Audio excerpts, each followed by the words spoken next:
Well, good morning or good afternoon. I guess I don't want to call it a bye week, but kind of a couple of elongated preparation weeks comes at a really good time for us, so we can recover a little bit physically and probably emotionally as well, coming off of 3 difficult losses as we have. So, we're going to do some work on the field, some work in the meetings, give them a chance to really catch up on some rest, focus on their schoolwork.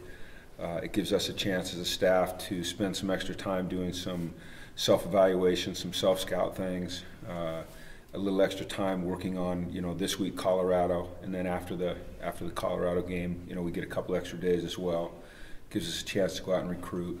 We had a good weekend this weekend with recruiting, so hopefully we can just get refocused, refreshed, revived, and hit it hard these last 4 weeks. So no practice till Saturday? No. We'll practice.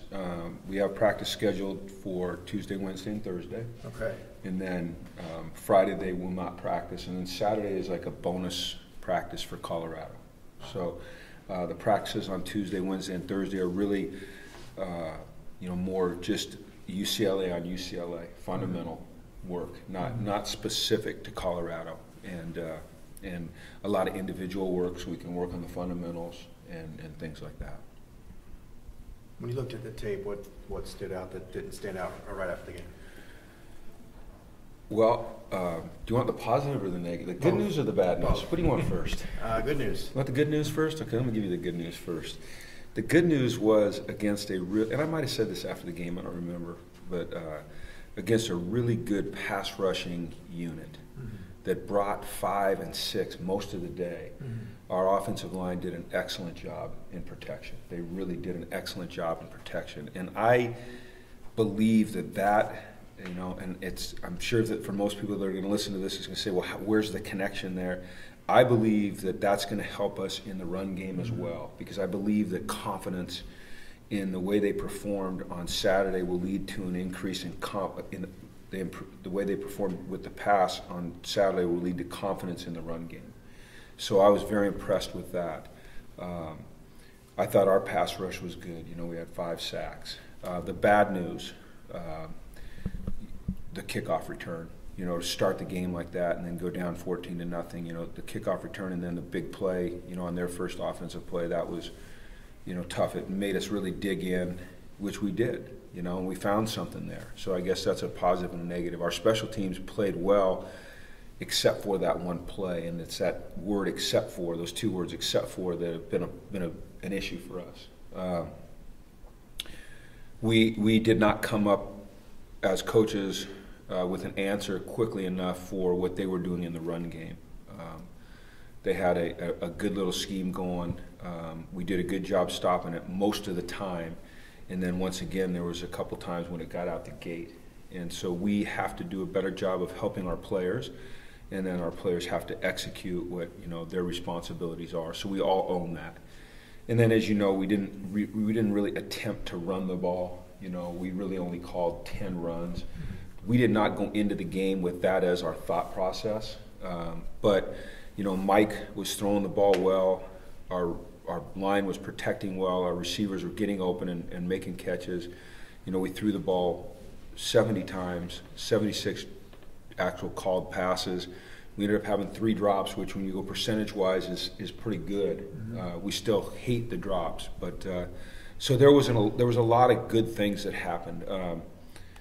And then the way we fought, I've been around teams, do this a long time. It's been my life, and I've been around teams that when it's not going well, when they've lost a couple games and you get down 14-0, the tent just collapses, and we don't do that. And I think that's something that we can build on, and I think that's a character trait that I appreciate in these young men.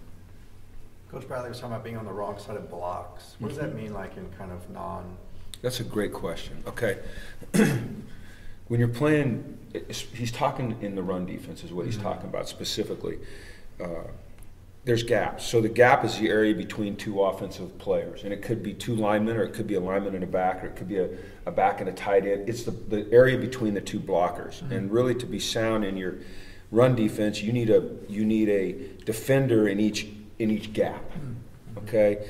And sometimes when teams are doing what we call like pin and pull schemes or counter schemes where they're blocking back and then bringing a guy from the other side to add in over here, if you don't pop a block, if you don't pop around a block and get on the other side or recognize it quicker, then they end up gaining a man advantage on you.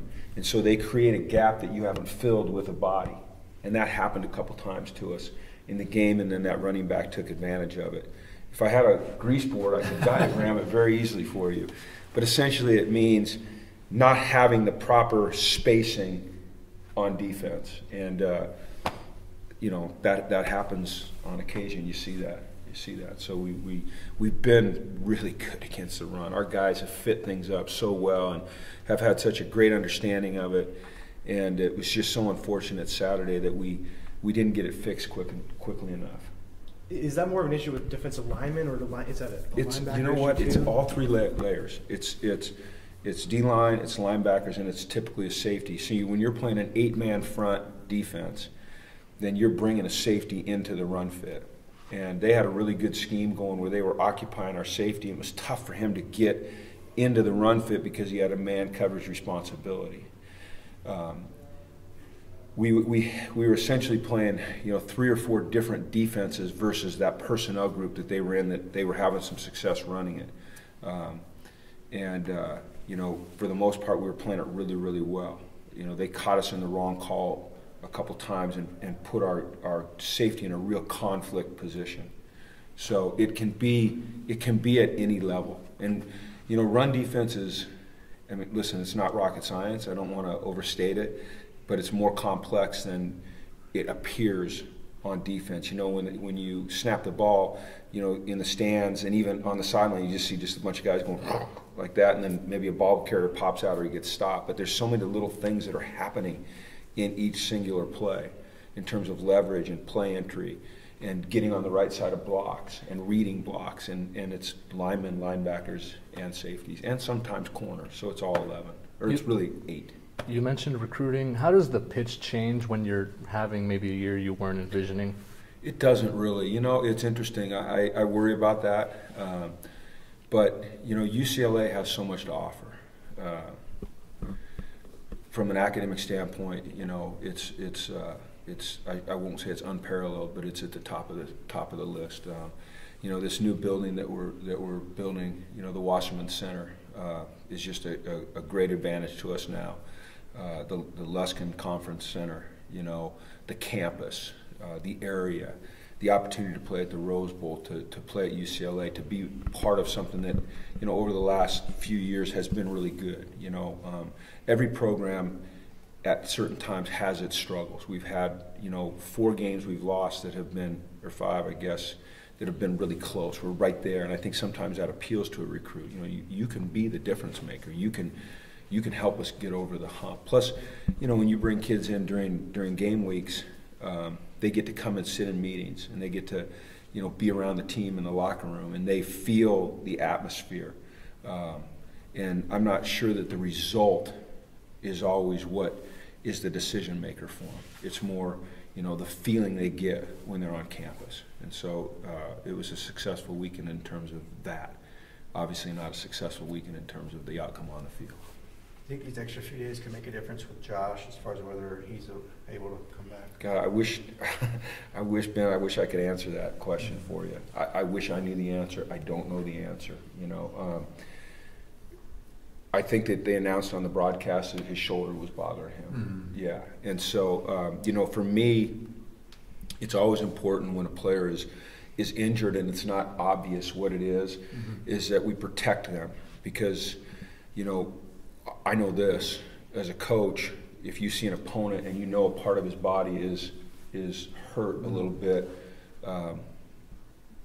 it's a vicious, violent game, but you go after it. That's just the bottom line. I'm not saying anything that anybody doesn't know. And so as a head coach, when one of our players has an injury, I'm not going to tell people what it is unless it's very, very obvious, because I don't want the opponent to target it, because I know that's what they do.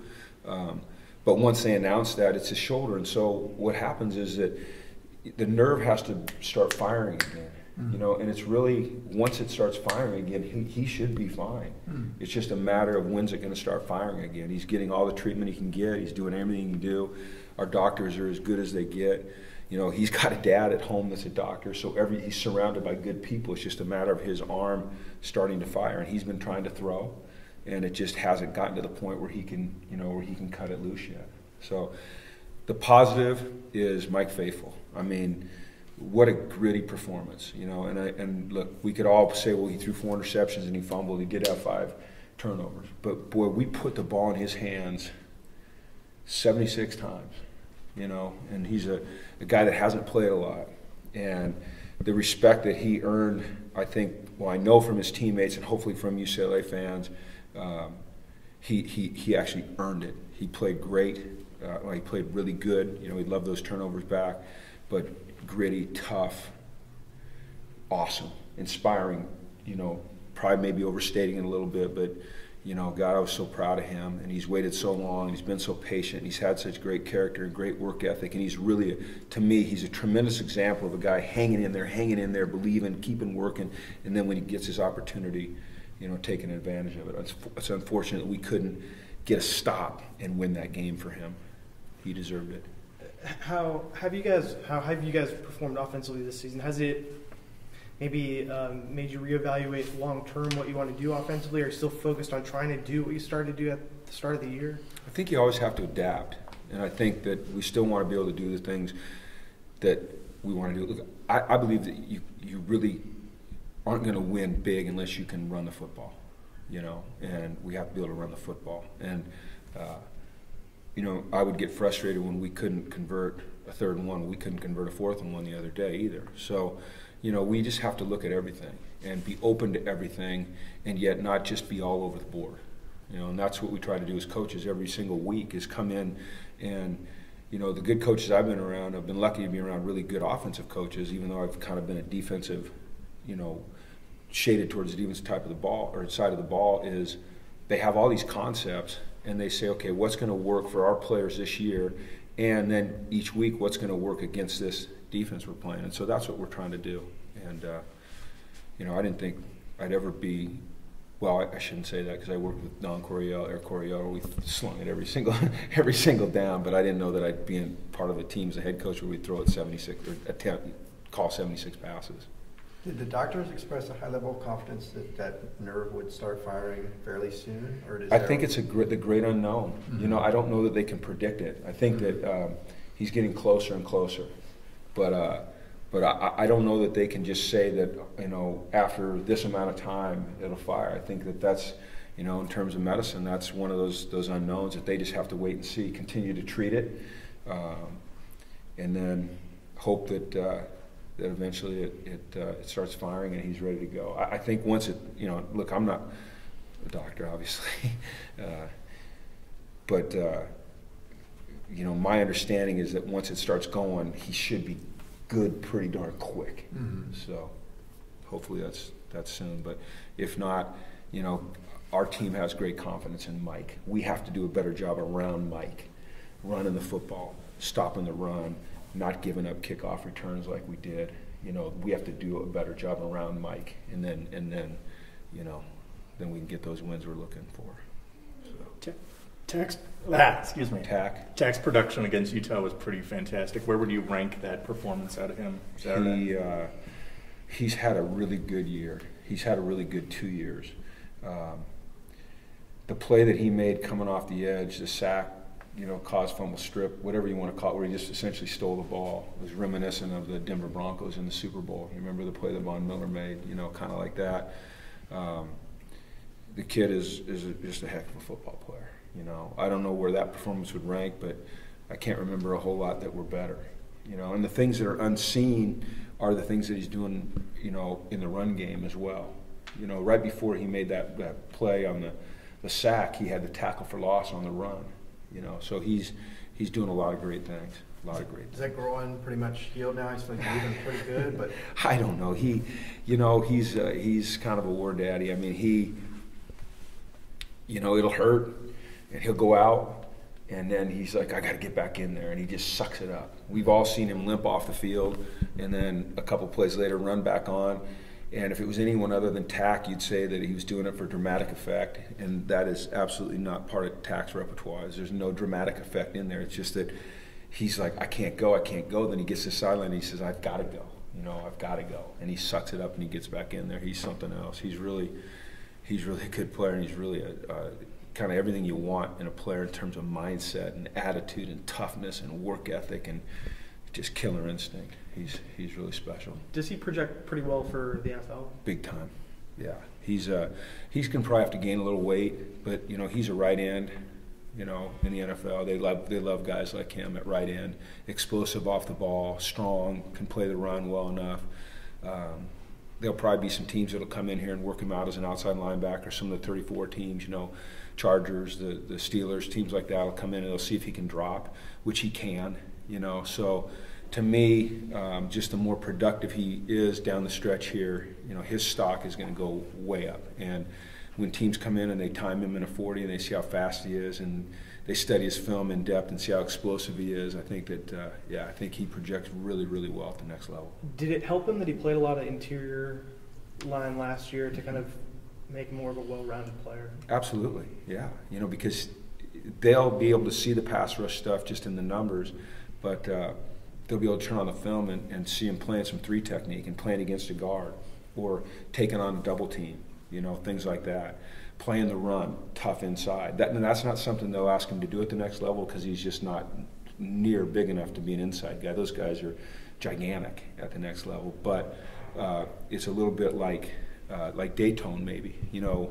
Dayton was so versatile. He could play 3 technique. He could play either end.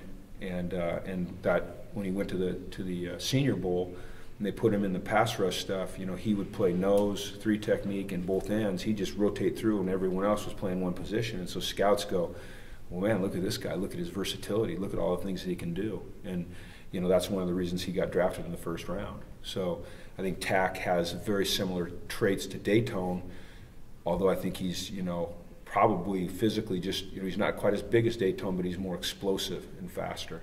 So, we've been able to, put out some pretty good linebackers and some pretty good defensive linemen here the last few years. They're going to, Jayon just walked in, and I'm not saying this for Jayon, but, that dude right over there they're going to be talking about him too. So. Was Tahan Goodman available? He played. He did play, okay. Yeah, he played actually quite a bit. Yeah. Yeah. What happens is that we have to duplicate numbers. So you see Mossy in there at 21, yeah. and then and Tahan's 21 also. But yeah, Tahan, he played quite a bit. As a matter of fact, he was in a lot of our red zone packages. When Jayon had the pick, he was in there playing safety. We play him all over the place. We play him at safety. We play him down at nickel. We play him at dime. There's a little package where he's kind of in a linebacker position. He played on special teams. Yeah, he's been seeing a lot of action and been doing a good job. I guess I didn't watch the game very well. Well, no, I mean, there's 22 players out there on every play. You can't see every single one of them. So, yeah. Kennedy mentioned something that Bolu was like the healthiest of the tailbacks. So the other guy's a little bit dinged up right now, or yeah, Nate he's got some tendonitis going on his knee, and he was struggling. And then Sosa's been fighting through the shoulder and the ankle, and Bolu was the workhorse. And he was doing a really good job in protection. And like I said, they were bringing 5 or 6 almost every play. Not every play, but almost every play. They were getting in like a bear look and bringing an extra linebacker a bunch. And Bolu was stepping up and doing a tremendous job in protection. So I think Bolu played 81 plays, which is a lot. But we don't want that to be the case. We want there to be a little bit more balance between those guys. But we've got to make sure they're healthy. We got Brandon Stevenson plays.